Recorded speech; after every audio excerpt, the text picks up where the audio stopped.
തീർച്ചയായിട്ടും നമ്മളിന്ന് കണ്ട കാഴ്ചകൾ, പരസ്പരമുള്ള പഴിചാരലുകൾ യഥാർത്ഥത്തിൽ ആമയിഴഞ്ചാൻ തോട്ടിൽ അടിഞ്ഞുകൂടിയ മാലിന്യങ്ങളിൽ നിന്ന് വമിക്കുന്നതിനേക്കാൾ വലിയ ദുർഗന്ധമായിരുന്നു എന്നതാണ് എൻ്റെ ആദ്യത്തെ ടേക്ക്.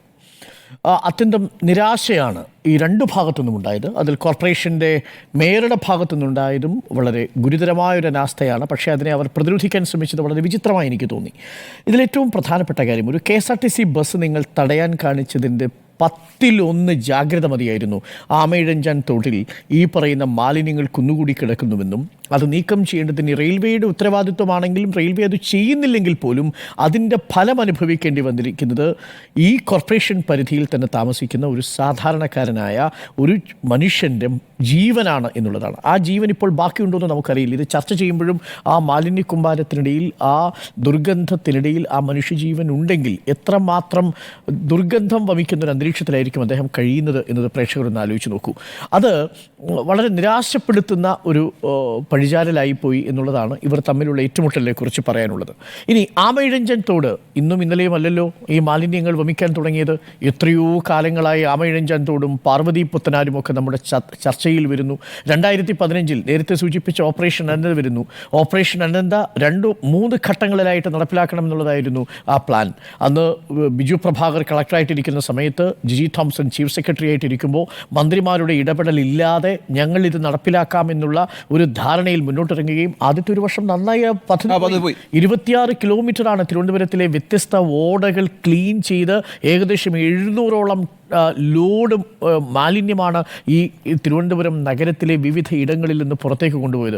പക്ഷേ അവിടെയും വന്നവർ നിന്നത് പ്രധാനമായിട്ടും ഈ ബോട്ടിലേക്ക് എന്ന് പറയുന്ന ഈ ആമയിഴഞ്ചാൻ തോട് 117 മീറ്റർ ടണലിലേക്ക് പ്രവേശിക്കുന്ന റെയിൽവേയുടെ മുന്നിലാണ്. പക്ഷേ പിന്നീട് എന്ത് സംഭവിച്ചു? ഈ ഓപ്പറേഷൻ അനന്തയ്ക്ക് നേരത്തെ സൂചിപ്പിച്ചതുപോലെ പ്രമാണിമാരുടെ ഹോട്ടലുകളുടെയും ബാറുകളുടെയും മുന്നിലേക്ക് ഈ ഓപ്പറേഷൻ അനന്ത പദ്ധതി ചെല്ലുമ്പോൾ സ്വാഭാവികമായും അവിടെ നിശ്ചലമാവുന്ന അവസ്ഥയുണ്ടായി. സർക്കാർ മാറുന്നു, സർക്കാർ മാറി പുതിയ സർക്കാർ വരുന്നു. ഈ അനന്തയുടെ 2ാമത്തെ ഘട്ടത്തിനും 3ാമത്തെ ഘട്ടത്തിൻ്റെയും വിശദാംശങ്ങൾ അന്ന് ജില്ലാ കളക്ടറായിരുന്ന വാസുകി വിജയാനന്ദിന് ഫോർവേഡ് ചെയ്യുന്നു, അന്നത്തെ ചീഫ് സെക്രട്ടറി. പക്ഷേ 2ാമത്തെ പിണറായി സർക്കാർ ഓപ്പറേഷൻ അനന്ത തുടരാൻ തീരുമാനിച്ചില്ല. ഏറ്റവും അടുത്ത് നിയമസഭയിൽ മിനിസ്റ്റർ ശിവൻകുട്ടിയോട് ചോദിച്ചു, ഈ ഓപ്പറേഷൻ അനന്തയുടെ തുടർഘട്ടങ്ങൾ ഉണ്ടാകുമോ? അപ്പോൾ അദ്ദേഹം പറഞ്ഞ മറുപടി, ഓപ്പറേഷൻ അനന്തയോ അത് പഴയ പ്രോജക്റ്റ് അല്ലേ, പുതിയ പ്രോജക്റ്റാണ് വരാൻ പോകുന്നത്. സാർ, ആ പുതിയ പ്രോജക്റ്റിൻ്റെ രക്തസാക്ഷിയായി മാറിക്കൊണ്ടിരിക്കുന്നൊരു മനുഷ്യനാണ് ഇപ്പോൾ ഒരു പക്ഷേ ജീവന് വേണ്ടി പിടഞ്ഞുകൊണ്ടിരിക്കുന്ന ജോയ് എന്ന് പറയുന്ന ഒരു ശുചീകരണ തൊഴിലാളി. നമുക്ക് ഈ ശുചീകരണ തൊഴിലാളികളുടെ ജീവിതത്തെക്കുറിച്ച് പറയുമ്പോൾ മാനുവൽ സ്കാവെഞ്ചിങ് നിരോധിച്ചിരുന്ന ഒരു നാടാണ് നമ്മുടേത്.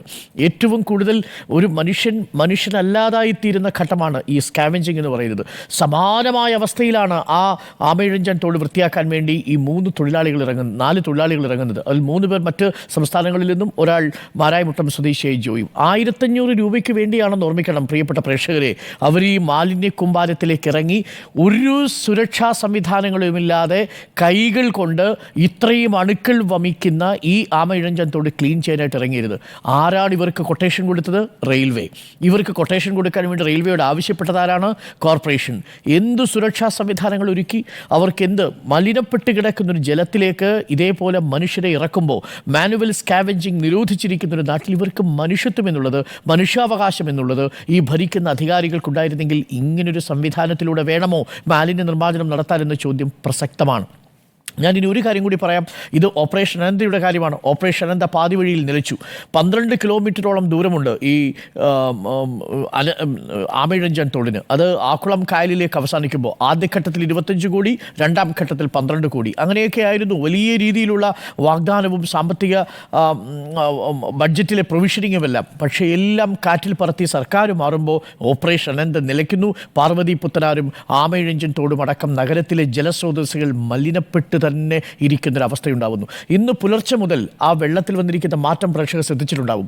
ഞാനത് ശ്രദ്ധിക്കുകയായിരുന്നു. രാവിലെ രക്ഷാപ്രവർത്തനം ഇന്ന് തുടങ്ങുന്ന സമയത്ത് കറുത്തിരിക്കുന്ന ജലം ഇന്ന് വൈകുന്നേരമാകുമ്പോഴേക്കും നീലനിറത്തിലേക്കും പച്ചനിറത്തിലേക്കും മാറിയിരിക്കുന്നു. എന്ന് പറഞ്ഞാൽ ഇത് ഇന്നോ ഇന്നലെയോ ഉണ്ടായതല്ല.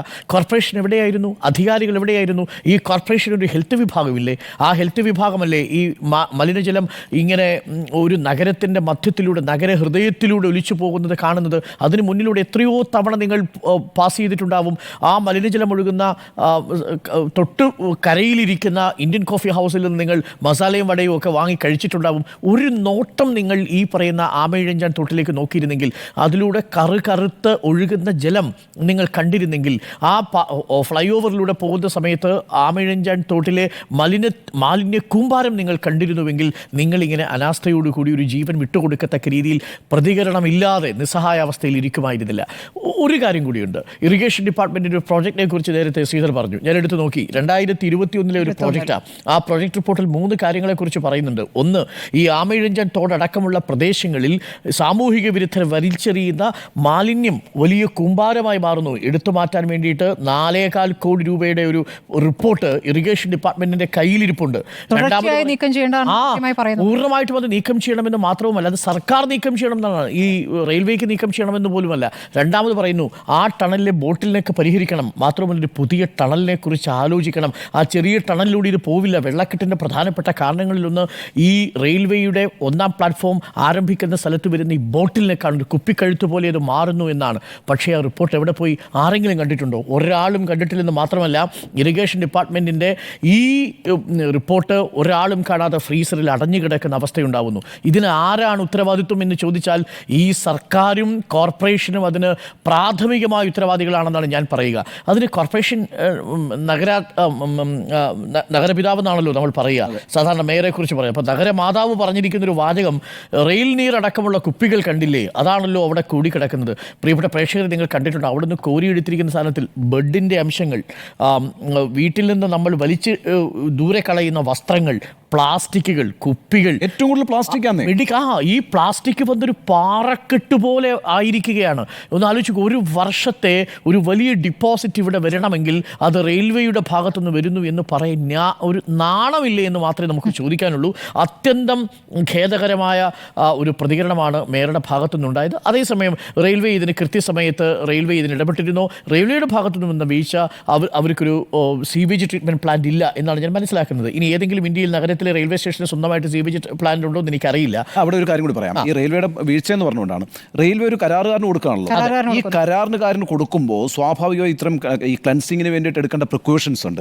ആ പ്രിക്കോഷൻസ് വരുത്തുന്നുണ്ടോ എന്ന് ഉറപ്പാക്കാനുള്ള ഉത്തരവാദിത്വം റെയിൽവേക്കാണ്. അവിടെയാണ് റെയിൽവേയുടെ ഏറ്റവും പ്രധാനപ്പെട്ട വീഴ്ച.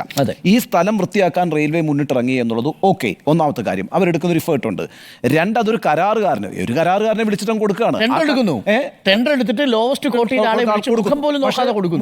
മാത്രമല്ല, അതിന്റെ എടുക്കേണ്ട മുൻകരുതലുകളെ കുറിച്ച് ഒരു മുൻകരുതൽ അത് യാതൊരു ഉത്തരവാദിത്വത്തോടെയും റെയിൽവേ പെരുമാറിയിട്ടില്ല.